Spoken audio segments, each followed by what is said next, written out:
may I please start? I do love to start. Ladies We are and still gentlemen. at the Oh, that was a good ring. I heard that, Susan. Nice job. Frozen. You guys can't talk when I start because then the green goes right to you as if it knows you're my brothers. Welcome to the podcast. Go, Bob. Susan, that sound is so weak. It sounds like a buoy Welcome built to the podcast. miles off the coast. Listen to me. Listen to me. Susan, we're going to put it out there.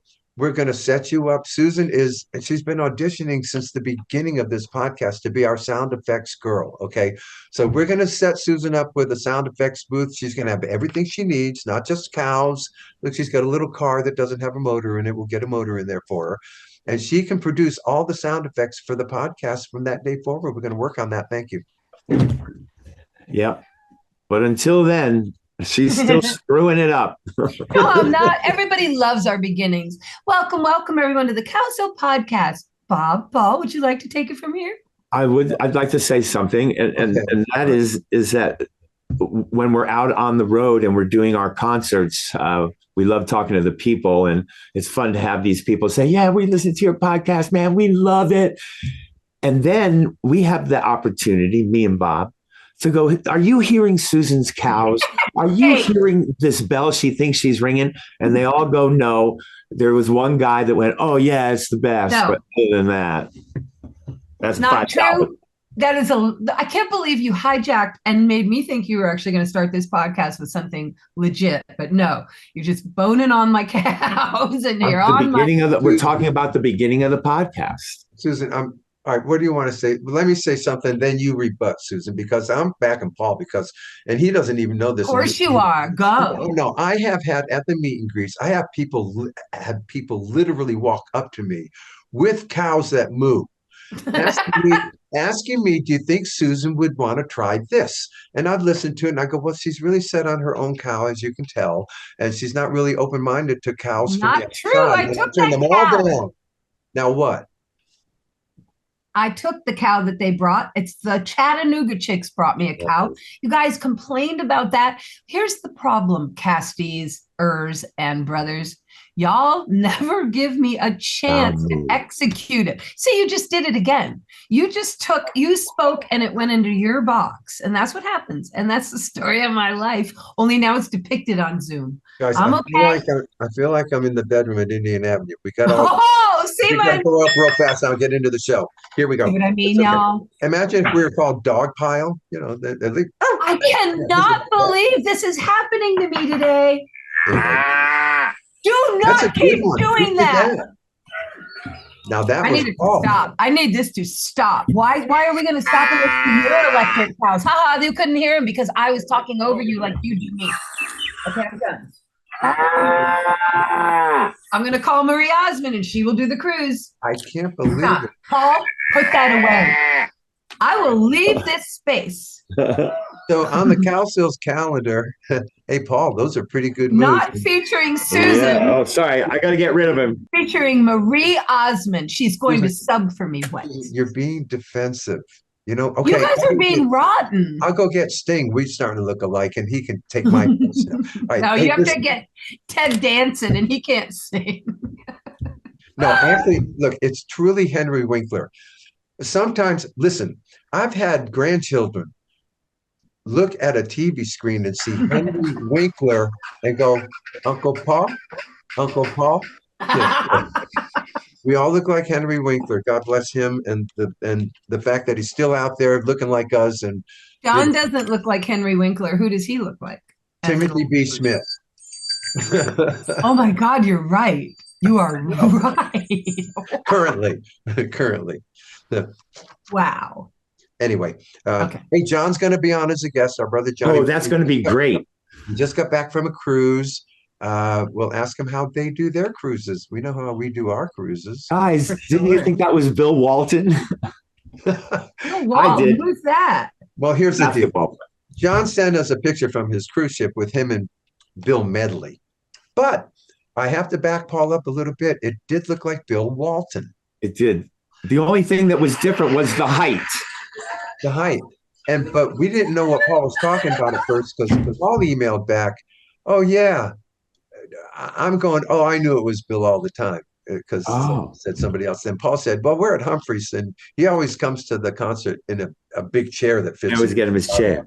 Thinking it was Bill Walton. Yeah. That's what Oh, that and Bill John, Walton. and then John and me can't get to cyberspace fast enough to tell Paul, no, it's Bill Medley, you wit. You know, I thought it was Griff. Gary. I could tell by the height, though. I thought, well, John must be up standing on something to be so even. yeah. So, Hey, but wasn't it cool to see we're back at Humphreys in San Diego? yeah. You know how I felt about that, We you guys? haven't been there, and we're back. I was going to mention also, I'm all over the place today, people. Sorry. But I saw a house in Tiverton, Rhode Island. Okay. A house, beautiful. All this land looking over to Indian Avenue, of course, this way. Okay. Dude, like $1 million. $1 million. $1 million. You know, if we would have It's just nothing. kept Indian Avenue, Hallinan Hall, and all of the equipment, the guitars and everything we ever owned, Oh, we would be like, what? Now, listen, people, our guest today is Hal Lifson. Okay. yeah. Hal Lifson. Now, Hal Lifson has rooms in his house, I'm sure, that has everything from the 60s. I mean, he probably has the Beatle aluminum lunchbox pail. Those, remember, we all got the square lunchboxes. I had Superman on mine. I don't know what you guys bought, but you could get things on your lunchbox pail when you took it to school, you know, and that you could have Barbie dolls if you're the girl. You could have Superman. You could have the Beatles. You could have Fury. I remember Fury. Any of the TV shows. You have a Disney school bus. A Disney school bus? Yes, I think I have to put my mic on. Maybe my voice isn't carrying. Oh, she's back now, everybody. Susan's audio is now working. Can't beat you guys. You don't understand. I can be talking and you guys are all greened up. So I'm just trying to see what's different here today. Honestly. No, don't be a punk. I know what you're doing. Good thing I got a little bit of sleep last night. I was going to say, it sounds like the factory whistle at 5 o'clock. And everything. Yeah.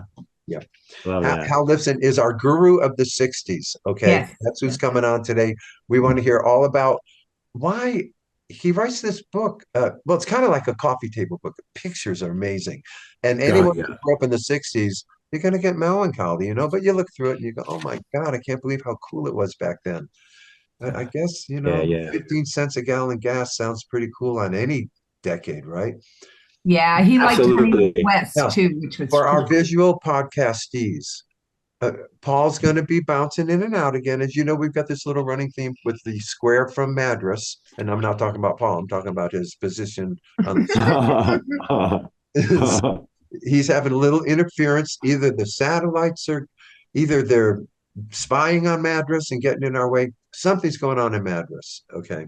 That's interfering. Yeah. There is nothing going on in Madras. Again, now, if there's any computer geeks out there, do you think getting a new computer would make that go away? Just send it to cowsills.com, you know, where you send it to the podcast stuff. Let us know. How can we get rid of this? Yeah. How many years old is the computer you're on? That's a good question. Oh, gosh. Let's see. 5, 10, 15, 20, 25, 30. Oh, 30. He's got a Dell. You're doing this podcast on a 30-year-old computer? A Toshiba, baby.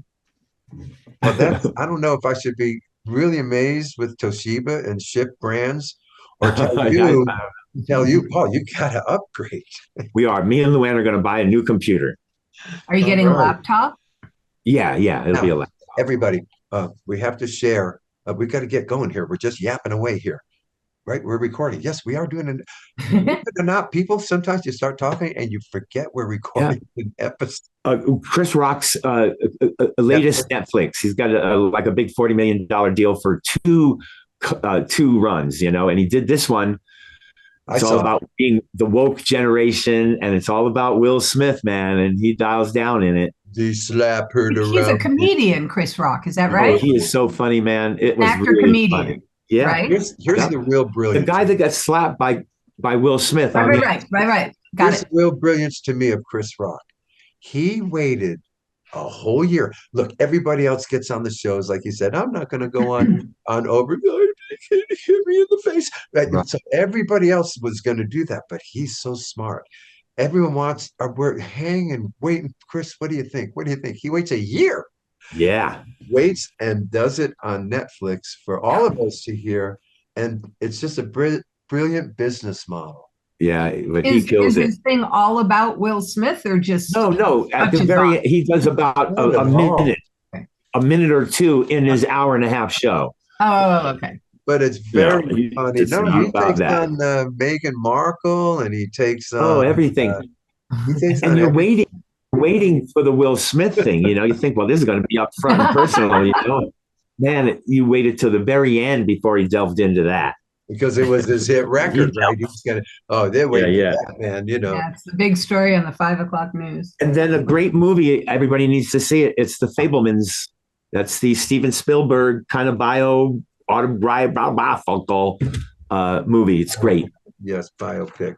That's getting a lot of awards. Oh, is it? Oh, okay. Is it a movie? Hey, when is the award night? It's a movie, and it was so fun. The Oscars are coming up. Oscars are Sunday night. Monday? Yeah. There's so many movies that appear in so many places that I can't keep track of them or their places. I'm just overwhelmed by it all. I have a question, and you guys are the guys who get all the DVDs and all the movies, and you know a lot about this, it seems. Yeah. So in the Grammys, the music awards, in my observation, it just seems like whatever the last giant hit by either McCartney or whoever managed to get it out at the right time is always the biggest song of the year, even though at the front of the year, there was a really great, would have been the song of the year had it come out just before the Grammys. Yeah. I believe that. Okay. So do the Oscars do the same thing? Is the Oscars just that should have been it, but it was out 5 months ago and this one's out now. So it's the same thing? Well, yeah, basically. But what the Oscars will do is that they'll re-release it in the same year. If it does come out early, then they'll go ahead and somehow try to make it. But what's happening now, there are no real CDs being sent. It's really all streaming. And they make these things available on Disney Plus. I was being a hillbilly. Yeah. Only one CD came, and it was The Fabelmans. Oh. The rest was all stream addresses. I'm sure all of the award shows, I think, have needs to be released between this date and that date. I mean, they all have that. Right. They're all different. Well, then that's not very fair. Well, how can so as a film release person, you probably know you're screwed if you get a release time that can't be moved and it's got nothing. Wow, I never even thought about that. You know what I mean? They probably aren't even available. But sometimes the philosophy is to put it out at the beginning of the year if they've got it ready and give it some attention. It's sometimes it's called a soft release. You put it in different places. But then, right before all this goes on in the voting and all that, then they'll re-release it. They'll put it out in a friendlier format. Okay. To us. Later this week, March 25th through March 29th on Sirius XM 60s Gold radio station for the entire week. It is designated Cowsills Week. And they're going to play interview segments, random thought segments, ponderings by the band, possibly in the group. They're going to play old music, of course, 60s Gold, but they're going to play Rhythm of the World music also and points in between. Yep. That is set to go. We're excited about that. Thank you, Lou Simon, and everyone at Sirius XM. Yes. Supportive. Lou Grant.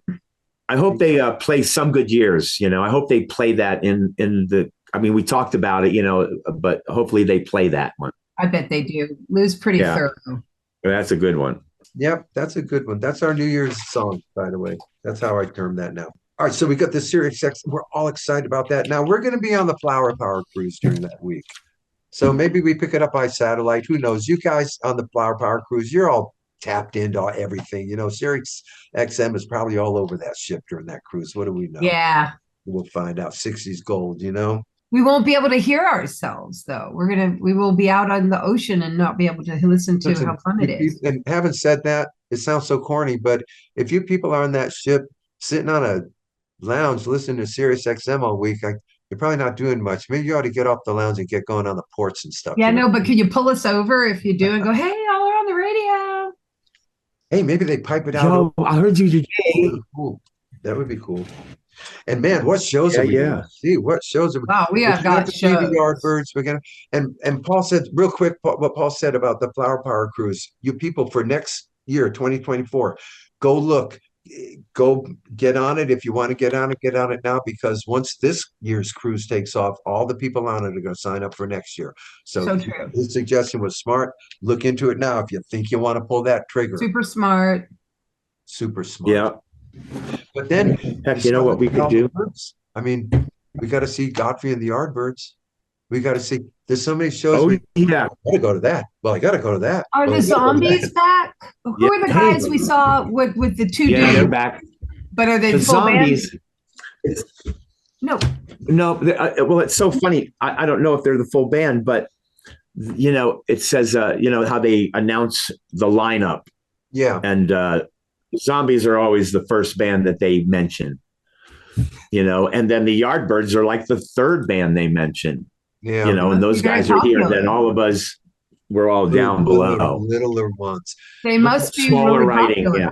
But remember what happened? I remember what happened last year to the Zombies. COVID struck the zombie band, and it ended up being a duo show. Quite good, by the way, with Colin singing just great. They ended up having to do a duo show, the Zombies. Yeah. Last year. They did a great job, by the way. In those circumstances, but that happened to them. Yeah, they got COVID. But I think they'll be in full force this year. There's no doubt. And also last year, the Yardbirds didn't even come out because a couple of their guys wouldn't get vaccinated.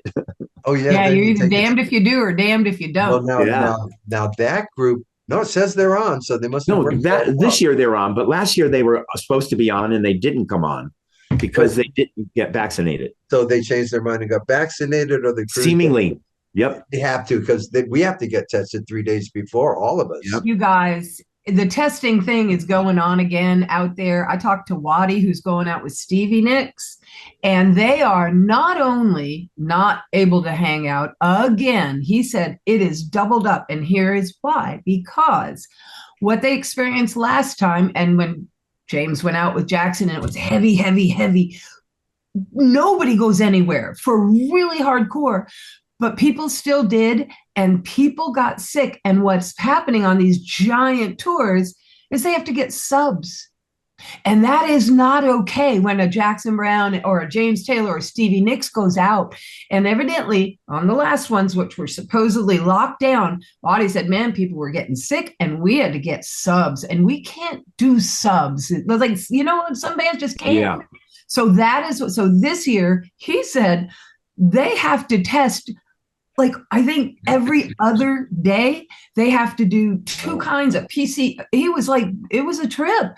So when we're doing these cruises, I feel like it's pretty minimal for us for what's going on out there right now. You mentioned this so often, I'm assuming our subs in place, because I can hear the words, and subbing tonight for Susan Cowsill. No, I'm just saying. Osmond. I am saying. Marie Osmond. You interrupted my punchline. I said Marie Osmond.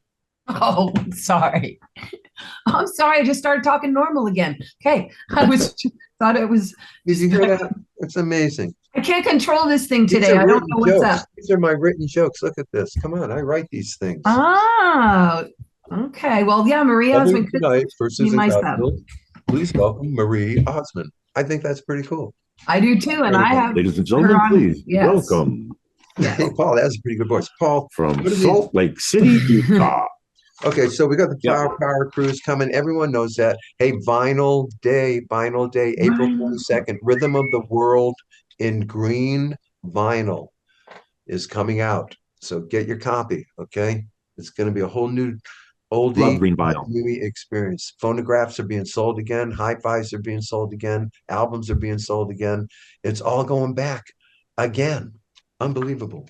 It is. And when we were kids, we used to have those 45s that were colored.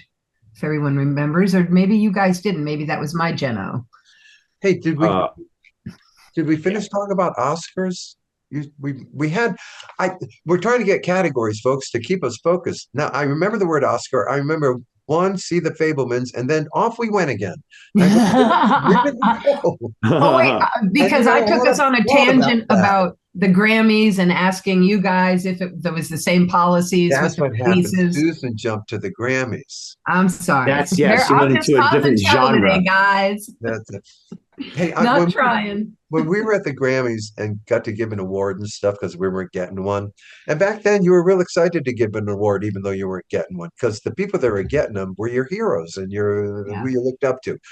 But it was a different award show because there was a lot of that in it. Now it's kind of just a performance show. I believe it's become a performance show, and different genres can kind of hijack the Grammys depending on the year. Like I thought hip hop took it this year, which is cool. I thought it was historical and I got into it. I said, okay, I get this. That's when I saw Busta Rhymes. Holy mackerel.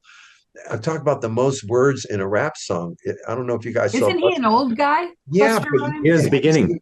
You had to see him on the Grammys. He was insane. He was out. What's it called when you, hey, 25, 25, 35, auctioneering. He was out auctioneering. Every auctioneer that ever existed, Busta Rhymes was out doing. Oh, yeah. I recognize him. Anyway, so but that guy's weird. I mean, yeah. I did see the Banshees of Inisherin, and I'm not a fan. I don't know why it's up for Best Picture, I think. It was so depressing. But anyway, that's my take on that. I saw Elvis. I don't think I saw. Is Crawdads this year? I can't remember. Elvis was good. Yeah. Hey, but listen, Bob, to your point on Busta Rhymes. Yeah. Okay. He does 1 to 3 words per second, and Eminem does it 4.5 to whatever I said. Wow, 5. Really? Yeah. We got to get those two hooked up on a pay-per-view, man. We got to see that. No, I mean, the most words on Busta Rhymes' biggest thing is 168 words. And Eminem was 1,580. Well, because he did it every verse. Busta Rhymes, you know how Mariah Carey's moment in her song and in her show is at the end, she's going to go higher than every female artist can sing. She'll do that. Yeah. Well, Busta Rhymes in his songs does that fast stuff, not the whole song. So I see Eminem, but Eminem winning that one. I was disappointed Eminem did not show up in Rihanna's halftime Super Bowl show. I thought he would. I was waiting for him. It really would have pumped it. They worked together? No, yeah. They did the Grammys once. And some of her biggest songs had Eminem with her. Oh, really?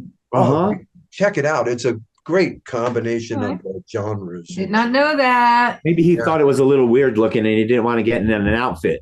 Maybe he just said, man, I ain't standing on no platform in no stadium. She was so high. She was those platforms. This is not who I think it is, this Buster guy. There was a guy back in the 80s named Buster somebody, and he was a singer, and he kind of looked like an old man. I don't know. I'm trying to look up BUS. Buster Brown. No, that's the 50s. Buster Brown sold shoes, right? I know. Hush puppies. No. Never mind. Joey Brown. Remember Joey Brown with the big mouth? Oh, yeah. No, I don't know him either. Joey Brown. He was a funny guy. Hey, so do you guys want to hear a couple of interesting things about food? Yes. Food? These are quick. These are quick and easy. Here's the first one I got. This is, and these are pertinent to us. Okay. Why? Gummy bears are shiny because of. Okay, I'm going to say it because I'm going to think it's the same thing as that makes these other things shiny. Wax. Susan? Glycerin. Okay. It is wax. It's carnauba wax that we used to do our cars with, Bob. That wax is sprayed on all gummy bears. Wait, the car wax, carnauba is sprayed? Yes. Well, more like the wax that those little fruit straws are made of. These fruit-flavored snacks get their glossy sheen from a coating of carnauba wax, the same type of wax that's used on your car. Well, that part I don't like. But we used to buy these wax lips. They were shiny, but you ended up chewing them and eating them. I mean, that was carnauba. Huh? Carnauba. I thought you were supposed to spit those out. Well, you suck them and suck them and the wax straws that you've sucked up the wax into the fruit. I never ate mine. Lime and orange and cherry. And this one, I'm going to send this one out just to Bob and Susan. Okay. I don't really relate to this. But did you guys know that there's no cream inside a Twinkie? I suspected it. It's actually, it's vegetable shortening. It is? Yes. Well, at least it's a food product. It's flavored Crisco? Yes. Yeah. So it's sugared Crisco, but they beat it. They fluff it up with the beater. Whoa. So just for you guys, I just wanted to let you know. Looks like Hal's a Twinkie eater. We don't eat Twinkies, though. We eat snowballs. We eat snowballs. Same thing. Same thing. It's the same. Hey, lemons. Hey, listen to this. Lemons can float. Hi, Hal. Oh, Hal, yeah. do you know that lemons can float and limes can't? No. Didn't know. It's true. Wow. How are you guys? Good. Here it goes. Hey, Hal. Nice to be here virtually. Our Hey, guest, Hal. Our guest. Hi, Our guest. Susan. How Hal, are you? I'm good. I have to say, Hal, I want to alert you that Paul, hi, Paul. Say hi, Paul, while you're there. Hey, guys. Hey, Hal. He's in Madras, Oregon, and there's something going on in the environment there that's interfering with Paul. You'll see all of us jump in his square. He'll have to come in and out, but we're an audio podcast, so we're going to visually pretend that's not happening while we are talking. Sometimes it just sticks. Wow. Sometimes it freezes. That's not a freeze. That's imitating a freeze. You guys know how to improv. Come on. Oh no, Okay. we're totally Heck yeah.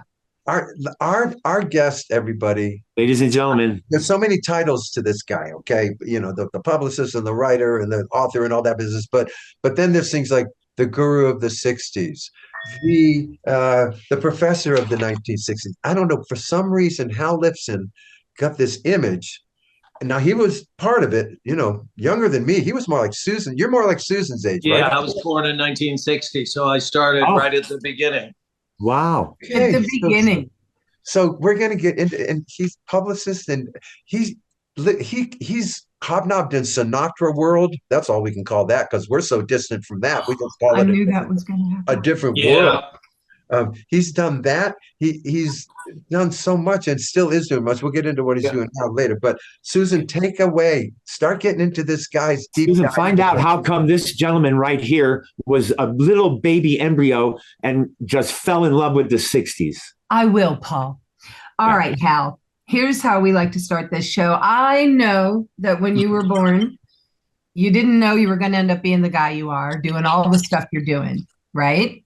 No, that's true, Susan. Okay, so when little Hal's born to mom and dad, and he is setting out to school and getting to know all of his pals and stuff, and they're all have it in their heads. They might want to be a doctor, they might want to be a nurse, whatever.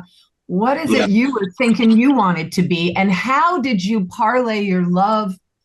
Well, no, first of all, what were your first thoughts? Let's go with that. Well, without a doubt, music was a huge influence right from the beginning. You know, the top 40 radio of the mid-60s was still a few years off, but I was exposed to music through my parents. In our first apartment that we lived in, my dad had a lot of record albums. So I was hearing some of the classic pop, Doris Day, Sinatra, but I was fascinated by music and just the phonograph and playing records.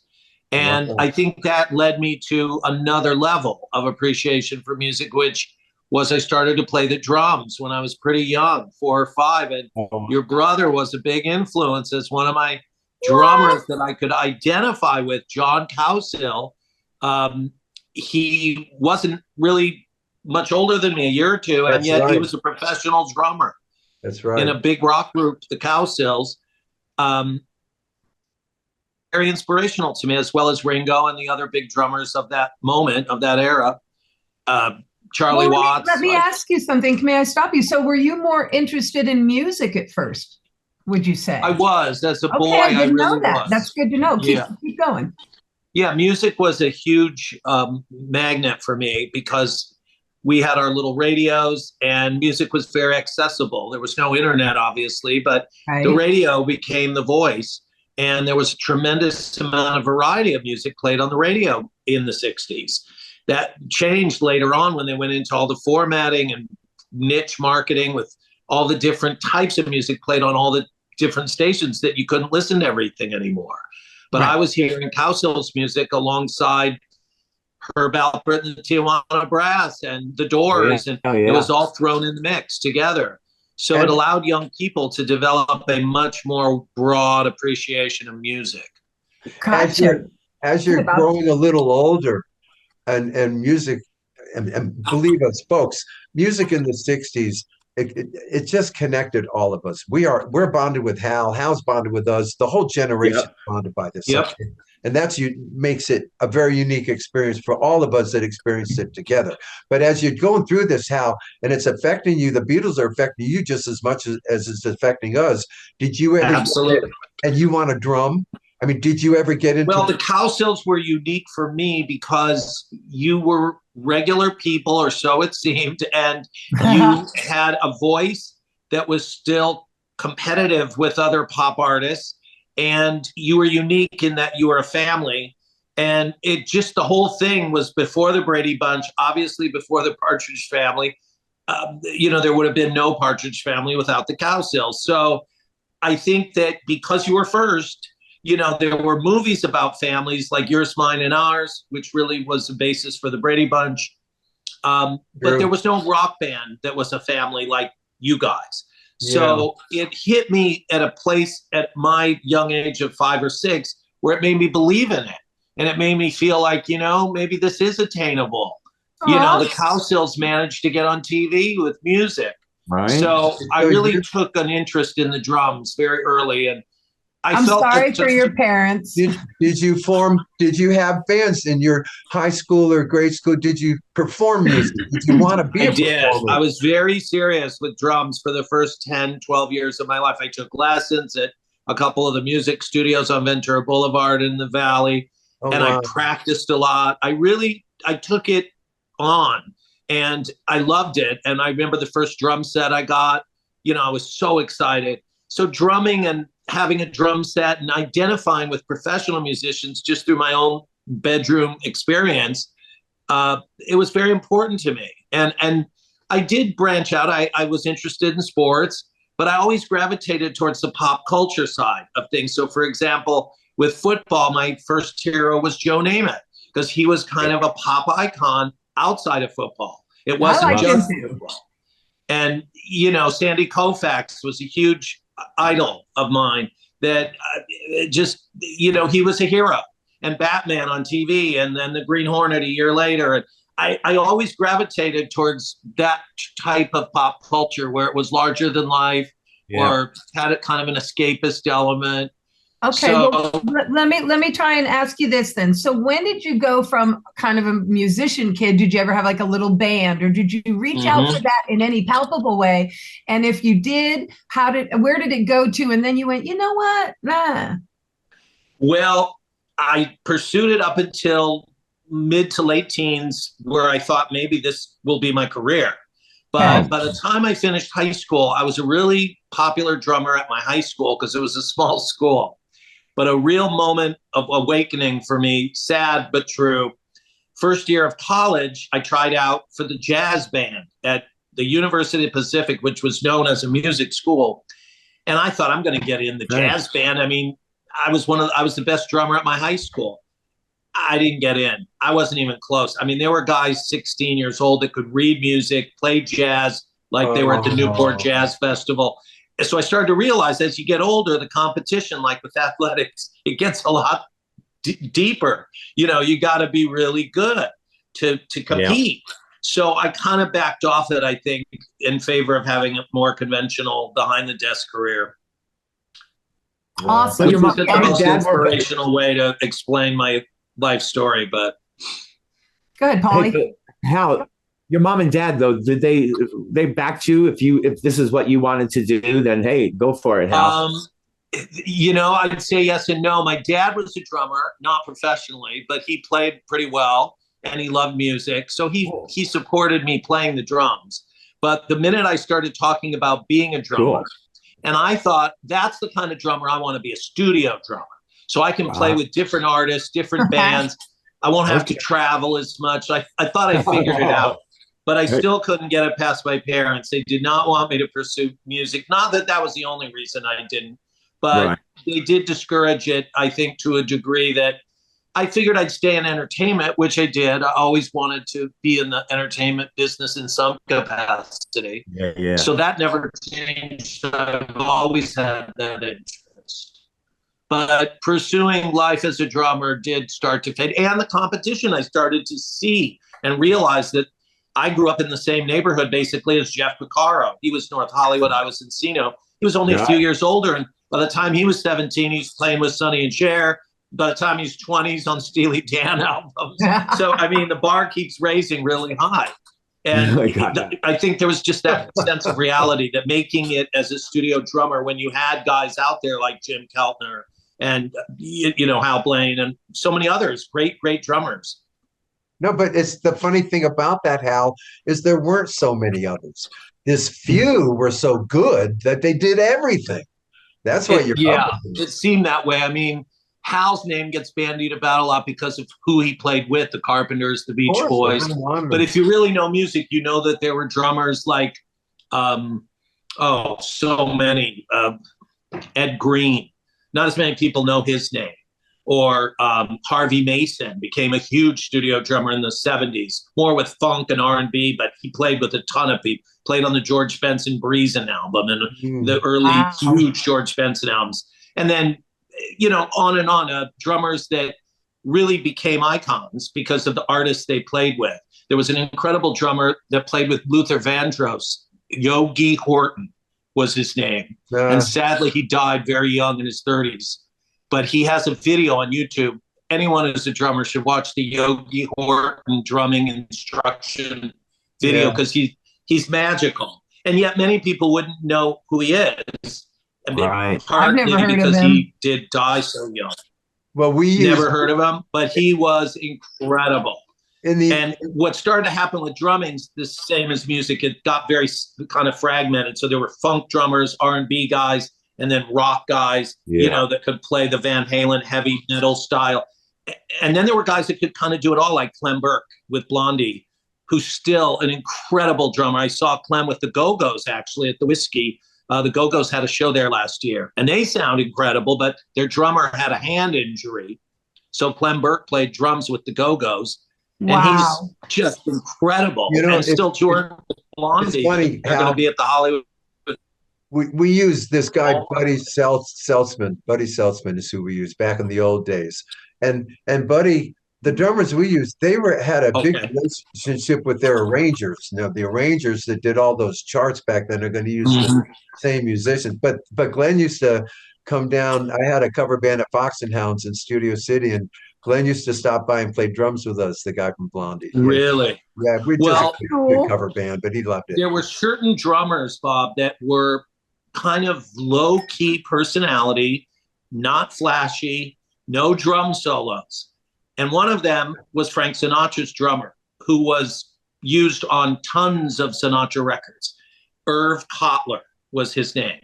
And Irv Kotler's specialty, or his gift, is that he could please Frank Sinatra by staying in what is now called the pocket and never playing flashy. He knew you don't do flashy with Frank. He just wants the beat, the groove. And if you listen to Frank's music, that's what it is. It's that swing feel, but not a lot of flourishes. A few fills, but no solo. The other thing about that is that Frank Sinatra sang just behind the pocket. I mean, ever so slightly. Yes, that was his kind of gift to it. And so Irv could play that way. Important. You can see Irv Kotler perform on the TV specials Frank did with Nelson Riddle in the 60s. And here's Irv, a slight guy with a little drum kit, like one of those like miniature Sears catalog drum kits, but he's just got that groove for Frank. And Frank just relies on it because it holds the whole band together. Sure. And yet Irv never really flourished outside, of the Sinatra world. But once you have the gig with Frank, you're okay. All right. So Hal, no, go ahead. What were you going to say? Just was going to add one other comment about a drummer I love, John Guerin, who played with Joni Mitchell in the 70s and Tom Scott, the LA Express. But John played on a lot of pop records. In fact, you'd be shocked. With some of these drummers, they didn't advertise because they were like ghostwriters. They didn't really put it out there what they played on. But when I met with John a couple of times, he sadly passed away about 20 years ago. He listed records he was on that I just was so impressed, like More Today Than Yesterday by Spiral Staircase. That's great. John Garrett. And a lot of the Gary Lewis and the Playboy stuff, just stuff we heard on the radio that you never really knew who the drummer was. Snuff. Yeah. I just said, you say Gary Lewis, I think I say Snuff Garrett. I think that was his guy. But anyway, he was. All right, so Hal, you're going to now go into the big world. You're going to, in a premeditated way, you want to go into show business, the business of show business, right? Yeah, I knew that I did. I did. I transferred school and college. I went to UC Berkeley. So I was living in Berkeley for a few years, which wasn't really a big music city. It was more political. So I was never inclined to stay there. After school was done, I moved right back to LA and got into the entertainment business. My first job was with a talent agent who was very well known for TV commercials. His name was Charles Stern. And Charles Stern represented James Garner on all those Polaroid commercials and Merlin Olsen on the floor FTD stuff. He was a big agent, but he was my friend's dad. So I got this job. Excellent. Nepotism's weird. I got the job because it was my friend's dad, but the pay was terrible. He took advantage of me because he did me a favor to give me this job. And he had of nepotism. The pictures, because you had to send pictures out then. There was no computer. So when he wanted to have his clients considered for TV commercials, he put a packet together. So I had to drive Susan Cowsill's picture over to the Nabisco ad agency. My car was falling apart after about 2 months. Wait, what? Well, what talent agents would do is they would put pictures in an envelope of their clients that they felt would be right for the Oreo cookie commercial that the ad agency was casting. So he would put those packets together for me and then hand me 10 or 15 packets and say, Hal, deliver all these. So that was half the day, is dropping off pictures. But when you're first starting out, you got to learn the business from the bottom. For sure. But it showed me that being an agent is a very tough job. People like to make fun of their agent or say, I get my own jobs. My agent doesn't get anything. He just makes the deal. People tend to be critical. But it is a tough job finding work for people, because if you don't get your clients work, you make no money. There you go. Sure. Salary as an agent, you only get commission. That's kind of why I went with being a publicist, is that I could charge, a monthly retainer. So if you hire me or a PR person for a month or two or whatever, you're paying by the month. So it's a service thing, because there's no money when you get articles in a magazine. You're not being paid. You're hopefully benefiting from the publicity, but you're not getting money. Right. You're not getting a commission on every single column you get or every single. No, because there's no money. There's no commission if there's no money. So who are you looking at? Who are you connecting with that's going to take you away from this? All right, the agent thing's not really floating your boat. You're going to end up, are you going to get into publicity first? You see that as your entry? Well, it kind of happened simultaneous with another job that I had, where I got a job very much by accident at a huge ad agency in Los Angeles that was owned and operated by the Japanese. It was a Japanese ad agency called Dentsu Incorporated, based in Tokyo. We met you then. Yeah, Dentsu. Yeah. Exactly. And they needed someone, lucky for me, that knew entertainment and pop culture on the American side to help formulate their TV commercials for Japan and find celebrities to be in commercials. So I really lucked out that I was kind of perfect for the job, in the sense that I really knew the kind of stuff they wanted and had the connections. And the internet, really, where they could have gotten a lot of that information on a laptop. Right. So I did that, but while doing that, I made a lot of connections. I think we met during those years. We did, because I had my little TV show, Howley, and that was 1990, and I was working for Dentsu then. And then I started doing publicity for one of my all-time heroes, who I was trying to get a commercial in Japan and never did, Adam West, Batman. And I couldn't get him the commercial. It wasn't really my fault. The Japanese had to greenlight it. I just would present people like that. Right. And I was totally at the right place at the right time with Batman, because the new Batman was huge then. but they weren't connecting retro Batman to Batman. So when the new Batman came in and was dark, they thought that's the Batman we should have in Japan. So they ended up licensing that version of Batman, not with Michael Keaton, some other actor, but they used that image. So the Adam West, more satirical 60s Batman, they didn't go with. But I started working for Adam, booking him at comic book shows. Because in that time period, the actors that would go to those shows would get a fee, and they had to give their picture, their autograph for free. So in other words, they'd pay Adam West a fee to go to the New Jersey comic book show. I would set that up and take a commission, but then he had to sit there and give autographs away. Well, then celebrities figured out, wait, my autographs are worth more than the fee. If I sold my autographs, I'd make more money. So then it changed around where they got zero fee, but they could sell their autographs for $50, on every picture they signed. Yeah. So, and that still goes on today. I don't know. Have you guys ever done those shows where you sign pictures? We did the New Jersey one once. Chiller. Generally, chiller. Mm-hmm. Yeah. Generally, we do meet and greets after our show, and we do our merchandise. Yeah, there. I mean, some of my clients refused to do it. I remember Nancy Sinatra wouldn't charge for her autographs. She was a nice person. She would just give it away. If you happen to come to her record store signing, she'd sign your album or your T-shirt, but she wouldn't charge for it. I think we kind of do all of the above, because if we're out walking around and somebody wants an autograph, we're not going to charge them for it. Yeah, if we're at a meet and greet and we have a merch table, then it's a kind of a different environment, I guess. It is. And, where it got a little cynical is people then taking advantage of people like you by coming up to your merch table and saying, hi, could you just sign it, Susan Cowsill, on 10 different items? And then they're going to go list those on eBay.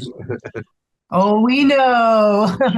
We hate that how. Who do you want this written out to? What salutation? They go, oh, no, just put your name down.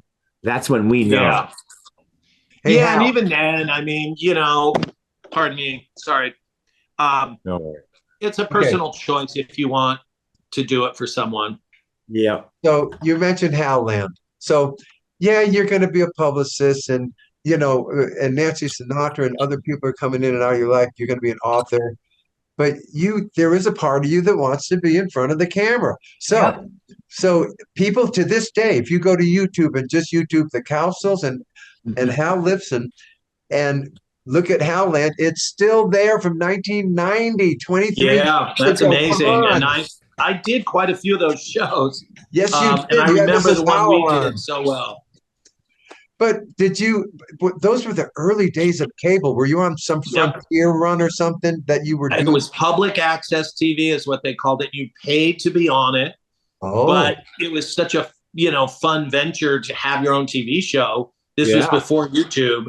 And I had a partner, a guy named Wally Wingert, who was very talented, who would help me with the production. Because we did a little, if you remember, it had that little set with all my toys, and it was like my little playhouse. So the image. It had a look, even though it was amateurish, it still looked like something that was my personality, because that's kind of how my apartment looked at the time with my collectibles. To still have some of that stuff. Your poor wife. I mean, I always. Yeah, when I got married, I was put on restriction, so I had to get rid of a lot of it, or at least put it away. Yeah, but Bridget's pretty generous. I mean, she still lets me have my Green Hornet flasher disc in our kitchen, which is a framed, like 3D little item that I could never sell. And then I have things that you guys would appreciate, because you think, I remember that. Like, do you remember there was a chocolate milk container? Let me grab it. It's right here. Clanky. It was a robot filled with chocolate syrup. Do you remember that? Give me 1 second. Weird. Yeah, I don't think we ever got a Clanky, but I knew about it.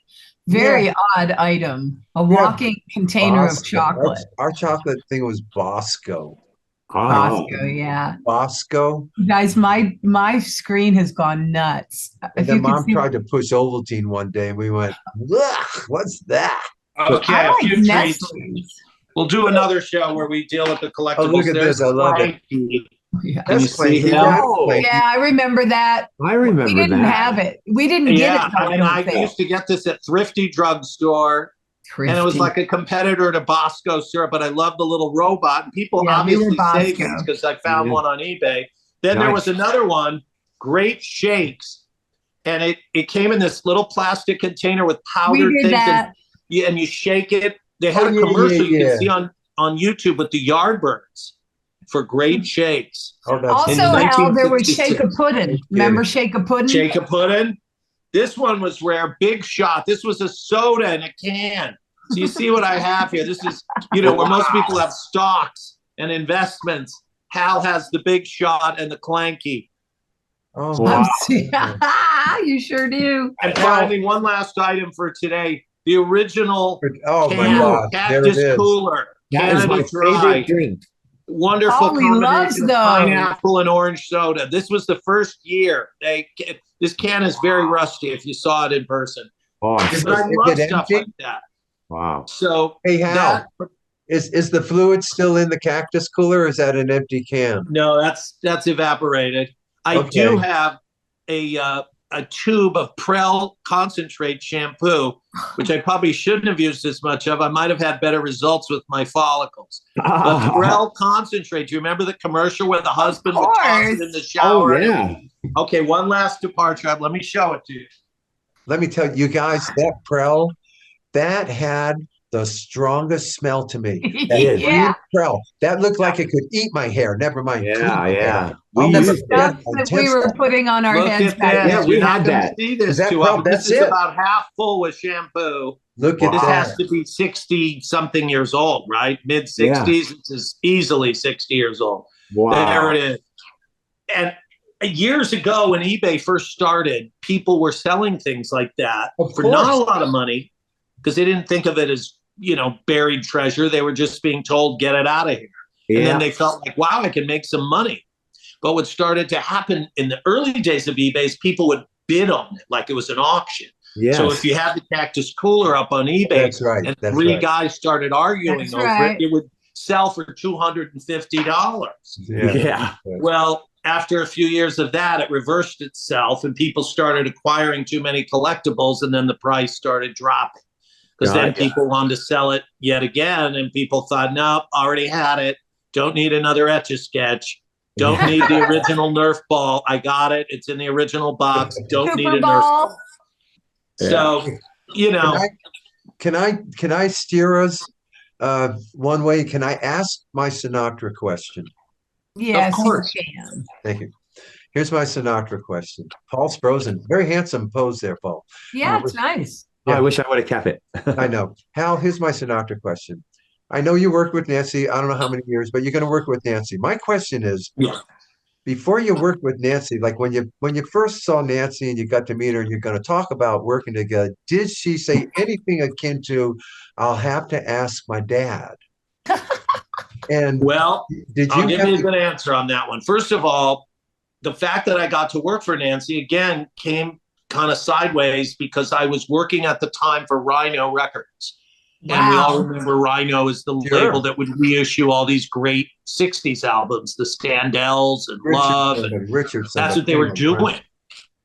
And I had approached them with the idea, why don't we, meaning Rhino Records, reissue Nancy Sinatra's albums on vinyl and CD? They had never been out. The original albums from Reprise Records that she recorded, they only had done a greatest hits album at Rhino. But I was a purist, so I said, no, let's do the Boots album with the red mini skirt. And it was iconic, just the cover.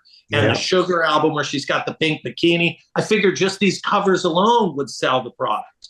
Right. Well, Rhino, in their wisdom of the record industry, decided not to do it. I thought he was gonna And say- we had a meeting that I orchestrated with Nancy and her attorney, Bob Finkelstein.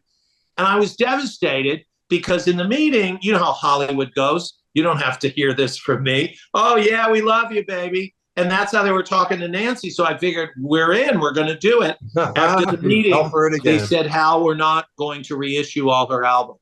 Well, I Wow. didn't take no for an answer. I found another label called Sundazed Music. Do you remember that? It was a smaller No. label. It was run by a DAZ? guy, Sundazed, DAZED. And they Yeah, I only remember. did reissues, straight reissues of 60s albums, not greatest hits. They would do the Okay. actual Oh. We Can Fly Cowsills album as Yeah. it was. And they would even keep it the same mix Like Rhino would mix it a little or fix the sound with a gentleman named Bill Inglotz to make it more 90s sounding. But Sundays was pure. If it sounded like separate stereo in the 60s, voice in one speaker, drums in this, that's how they put it out. So when you were hearing the CD, you were listening to the album, so to speak, with the same mix. Yeah. Well, Sundays said they would reissue all of Nancy's albums. So then I approached Nancy with an offer. All of a sudden, I was a hero. I found the label that would reissue all her product. Then I come to find out that Nancy owned all her masters because she was on her dad's record label. She was on Reprise. So I didn't even know that. So at that point, she was able to license not only her album catalog, but she had a ton of material that she never released from the 60s and 70s, recorded with the Wrecking Crew and really cool stuff, which now has come thanks in part to me because I got these compilations of rarities that were released. But she hired me because I found a way to get her material out to the world. Wow. And this was still early in the game with CD reissues. It wasn't something that had been saturated. Yeah. And I went on to do a lot of publicity work for her. And the big thing was that she was in Playboy, 1995, May. It's on the internet. She was very proud of it. The problem was her younger sister, Tina, who's a feminist, not proud of it, still angry at me to this day. Were you coming to Palm Springs? I mean, they were furious because they felt I was the guy. So it was Woody Allen and Broadway Danny Rose taking Mia Farrow to the mafia party, right? And they blamed him. But I didn't want to be blamed for something that Nancy was overjoyed to do. She was so proud to be in Playboy in her 50s. And that only backfired when she was on Jay Leno. And he asked her, "Are you the oldest woman to ever appear in Playboy?" And I was blamed because he shouldn't have asked that, according to Nancy. But I tried to explain to her, I don't write the questions. I book you on the interview. Let's hope for the best. You know, but getting blamed for so much and the environment you're getting blamed in, are you fearing for your life at all? Well, he also asked her, which I thought was hilarious, what did your dad say when you told him you were going to be in Playboy? And we literally had to drive to Palm Springs, Hal and Nancy, to ask permission. Do you think I was scared? Do you think I was afraid? We had to get permission from Frank, right? From Don Corleone, sitting in his big chair. He's going to tell Nancy if it's okay. And I kept saying, Nancy, why don't you just go alone? You don't need me there. Talk to your dad one-to-one. What am I going to do? Tried to back out. He knew he could blame me if he got mad that I was the publicist trying to get. All righty. Oh my God. Well, what a story. They had a private conversation that I didn't really hear the whole thing. But when Jay Leno asked her, what did your dad say? She thought this was a great answer, not by the women's movement standard, a great answer. She said, my dad said it's okay, but tell him, he said, how much are they paying you? And I told him, and they said, tell him to double it. And I'm thinking, that's not nice. This is your daughter. She's going in a magazine naked. You don't even need the money, and you're just telling her double it? You should have said, absolutely not. My daughter's not going in Playboy. Wow, but on the other hand, I'm a publicist, so I didn't want to squelch it. And Frank's raising a business person, you know. She got a ton of publicity. She was on all the shows. Oh, yeah. Geraldo did a whole hour with her. She was on The View. I mean, so much came out of that. And of course, she had a new CD, a new album at that time. This was all timed to be released together. And she toured with Lee Hazelwood for the first time since the early 70s. So that was a big deal that they were reunited, Nancy and Lee. Oh. So it was a big year or two for her, 94 and 5. And then she kept it going because she made her comeback and started playing clubs. It's a shame you guys didn't get to do a show in those years with Nancy. Yeah, that would have been cool. Yeah, very. Hal, are you still doing PR? I mean, I am. I'm doing it a different way or with different types of clients for the most part, because again, so much has changed in the world that none of us would have guessed, like what happened to record stores. I mean, now we have a few little vintage record stores, but where's Tower Records? Every time I drive by the location on Sunset, it's so sad because for years, decades, Tower Records was, the temple, that we went to bow our heads. But the music business like changed. My first husband. Yeah. And then, record labels changed and stopped supporting bands and artists, and you have to play live to make money because music's free and all the things we know that I didn't know back then. Well, the same thing happened with publicity. It's called social media.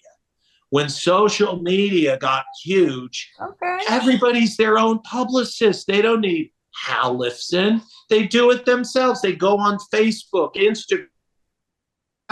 They're putting out all their photos, and the idea of paying someone to do that for you, people don't think that's necessary unless you're a major celebrity and you need damage control because you're constantly being written about the wrong way. So those types of celebrities would still need a publicist. Most of the people I work with now are social media people trying to be famous, that if I said their names, you probably would not even know who they are.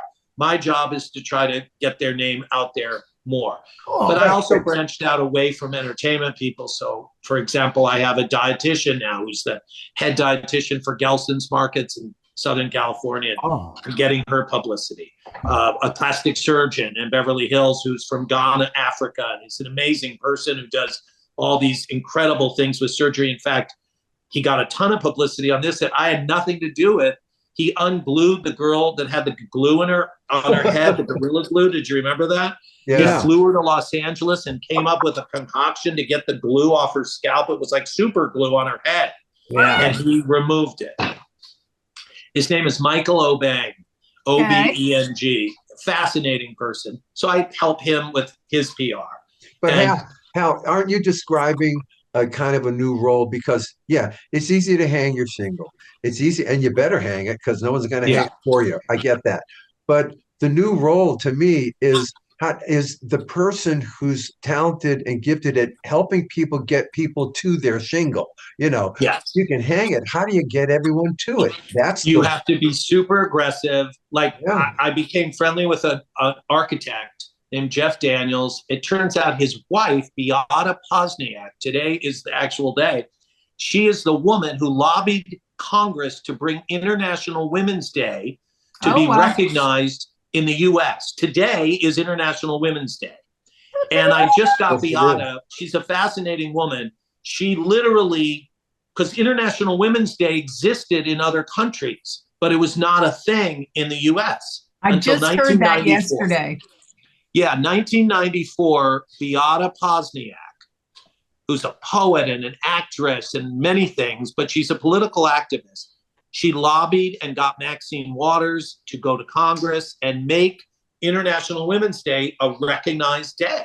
So if you look her up, BeataPozniak, you'll see what she's done. Well, I got her some really nice publicity this week because today's the day. Yeah. But the idea that even someone as prestigious as Beata Pozniak and doing what she did, it's hard to get her publicity a week from today, a month from today, because her one big thing is International Women's Day, which is a huge thing. Yeah, but even the dietitian that I work with, she's great, and she's involved in 27 Gelson's Markets. They have her picture in the store, and she has special salads and healthy foods, but she's not a celebrity. So she's hoping for more media, outreach through my publicity service. That's cool. I have a question. Hal, have you ever thought of a reunion appearance or a reunion night, or maybe even a reunion tour of Mouth Power? Mm-hmm. So you saw that video. That was an outgrowth of my drumming obsession that I started playing the drums just with my mouth at school because out on the playground, I didn't have my drums. So I literally just would,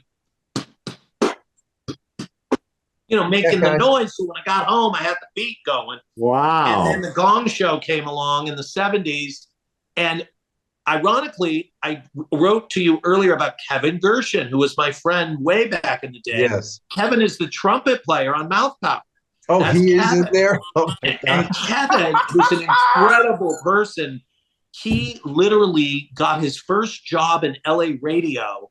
Literally, when we were in junior high, he was working with Robert W. Morgan and Cage J people, and then he went to KMPC. This is when he was 15. By the time he was 17, he was like a veteran. By the time he was 18, he was working on the TV show Solid Gold. And I think he is the oldest employee, longest employee of Entertainment Tonight. He's been there since the show started. Wow. 41 years he's been there. And he's still there. He's still there. I mean, he's still there. He's 62. He's been there the whole time. But he's one of these guys that can do all these different things, so nobody else can do his job. That's what I missed out on. With publicity, too many people can do it. With his job, no one can do it. So they have to keep Kevin. I got to tell them what we're talking about. See, you guys, if you go to YouTube and you just Google the Gong Show Mouth Power. These three guys, so it's him and Kevin and this third guy. John Rutenberg. And the thing about it to me that struck me was that you're way ahead of your time. These guys are doing beatbox with their mouth long before anybody walking around doing anything like that. Way before. And you can still watch it. You can still watch it. The show was so huge then. This was 76 or thereabouts. Yeah, 77. The Gong Show was massive. It used to be on 5 days a week plus a weekly night. I watched it every day. Yeah. I was a page on that show. Really? So you could have been in the audience when Hal came in. I mean, I did all kinds of crap. I mean, I was on Love Connection. I was on The Dating Game. You know, those I kept off YouTube out of respect to Bridget, because this, is not the kind of advertising I want when she sees me getting shot down on the Love Connection, and I was shot down. My last dating show appearance was a year before I met Bridget on a show. You remember this one on Fox, Studs. Do you remember that show? Yeah. That's where you went on a date. I miss Studs. Studs was where you'd go out with 3 women and then come back, and another guy also went out with the same 3 women, and then we try to figure out who likes who. Wow. That's a far cry from the dating game, let me tell you. Far cry. Yeah. But I learned my lesson by the time I got to Studs. Don't use mean humor. You got to be nice. Because on Love Connection, I was throwing barbs out. The audience loved me because, I mean, at first, but then when they realized this guy's being mean to the woman, it was funny. The people on the show loved it, but it did go over. I learned you cannot do that. This is way before politically correct, Me Too, decades before. Right. I thought if it's funny, it's okay. It wasn't okay. But the woman they set me up with, they did it on purpose. They knew it would be a disastrous date on the Love Connection. They're setting up the good show. Yeah. And that's what it was, because it was just a 20-minute shred fest. And Chuck Woolery got mad because I was getting too familiar with him and acting like I was his buddy. You're not supposed to do that with a game show host. You got to be deferential. So I felt like we were talking man to man. He said, how did the date end? And I said, I was a gentleman, Chuck. I slowed the car down to 15 before I let her out. And the audience was like, ooh, that's not nice. You didn't even stop driving. I was kidding. Studs was funny because by then the host, he was a guy named Mark DiCarlo. And this was 1990, or there was about 1990. And the women's power movement had progressed quite a bit. So they really help the women. They give them funny things to say or mean things to say to the guys. So I knew that the women, or at least one, that they're going to hit me on my hairline. I was prepared for that because it was too easy for them not to make that joke. But I flipped it because I acted really hurt. Like I didn't think it was a problem. And, how fun.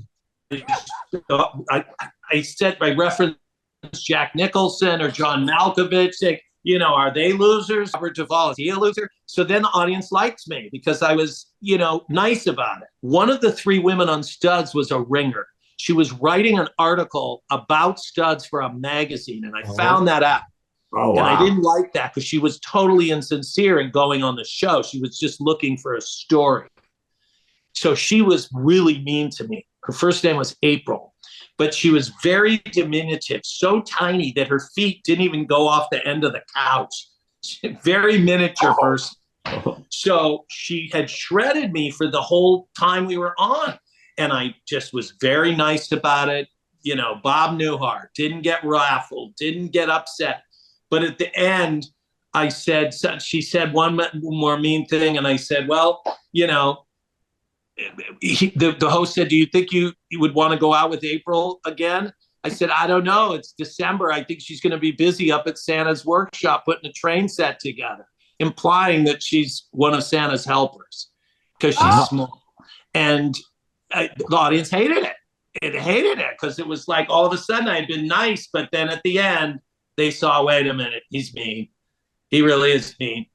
So learn my lesson. Learned your lesson. May I ask real quick, are these things available for our listeners on YouTube? Can they find you being on Studs and getting in trouble with Chuck Woolery, huh? So at some point, because the Love Classic episode, and then on Dating Game, I never got picked. But again, I joked around, so they would call me back for reunion day. They would call the That's right. I'm sorry, Hal. I forgot that you had taken all these types of things off for your wife. My bad. It's a shame because I truly think that. Yeah. Well, Bridget's a very good sport, but I remember how scared I was when we first were that brings dating. Excuse me. This is a great segue. My last little thing, because we're going to keep this guy up all night. But listen to this. So, with the white, beautiful stuff on with the Bridget and everything. But in 2005, I'm just wondering what's going on. I think you're still with Nancy. 2005, you're going to come up with music for lonely housewives. Okay, the CD. Yeah, this is a CD of songs that I guess the "I Will Survive" is on it. Yeah, it tied into the TV show Desperate Housewives, which was huge at the time. Is that what? And you may not.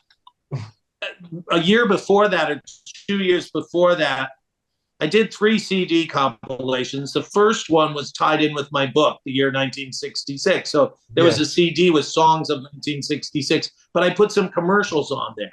So it was kind of a lot of rarity. So it wasn't just songs that you've already got on other CD compilations. But the second one was called Sex in the 60s. And that was a fun CD because I had a lot of rare stuff on there, like the Noxzema commercial, Take It Off, Take It Off. That had never been on a CD before. Yeah. And now, if you look up still on Amazon, and the title came from Sex in the City, which was a big show. They used similar lettering for Sex in the 60s. But then Desperate Housewives was huge. So I did music for lonely housewives with songs that could have been in some way either used on that show as a soundtrack or that just were reminiscent. The one by Maria Muldaur was particularly love that as a kid. I mean, it ain't it's the most. That was from her second album, Waitress in a Donut Shop, 1974. Okay. And she did 3 cuts on that album with a jazz group of pro jazz guys, like Harry Sweets Edison, Ray Brown on bass. Yeah. And that was one of the 3 songs. So it was totally bona fide with the musicianship. Crazy. But she was a great singer, and very versatile. Was that Midnight at the Oasis? Have we talked about 1966 at all? The book. We can do another show. The book came out 2003. It did really well because at that time, there were a lot of books on the 60s, but my book was more of like a treasure chest of images from a kid's point of view. It was not a political book. It wasn't about any of the turbulence in the 60s. So I titled it Hal Lifson's 1966, meaning my experience. He's got a pink Schwinn Sting. You got 3 of them, I think. But see, I do. That's my question, Hal. Why is it that we all lived through the 60s, but I didn't have, you seem to, even at the time, it seems that you had an awareness that this is kind of a big deal. I mean, we only know that now. Oh, and how many of us say, if I would only held on to everything I owned in the 60s? Right. Right. Well, now, you probably didn't see this before the show, Bob, but I emailed you, and you'll get a kick out of it because probably haven't looked at this. All of you should see it. The Cowsills comic book, which came out in 1968, Harvey Comics, it's online, every page of it. And like you're looking at the comics. I never had that. And you can go online and look at that comic book as though it's in your hand and see even the ads for the Olympic Boys Club. Remember that one? Or the greeting cards you'd sell. Yeah. And I love stuff like that because it's so authentic. It's so reminiscent of the period. And it's available to us now on the internet. Yeah. But there was a little paperback book. I sent you a copy of this too. Flip's Groovy Guide to the Guys. And it was all the rock and pop singers, and all of you got, all the Cowsills were in it and had your own little chapter in this book. Look at you guys. It was put out by Flip magazine. I remember Flip. The book came out in 1969. But I remember reading about your brother John Cowsill. He said his favorite color was purple, and he practices his drums every day. And I'm reading this like it's all accurate, every word of it. They talked to him. It got verified by, a notary. I didn't know that teen magazines were basically written by women in an office who maybe talked to you on the phone one time, 5 minutes. But I had that little book. And then they had a companion book called Flip's Groovy Guide to the Groups. You're in that too, the Cowsills. Wow. So I have these books. In our next show, I'll hold those up. But you have to see this stuff because if you read about yourselves and the way you were being written about, it is a lot of fun. There's tremendous innocence. And, we don't have that today. I mean, for obvious reasons, you watch the Grammys, it's a little different, than the Rain, the Park, and other things. Because now we're more into the other things. Yeah. And we won't define what those things are right now. It doesn't fit the show. But your new album, I don't want to miss this opportunity, is sensational. I'm so proud of you guys. The music is so touching. It's uplifting and yet political, not offensive and not divisive. Global was such an amazing record. And you worked for years on that, I know.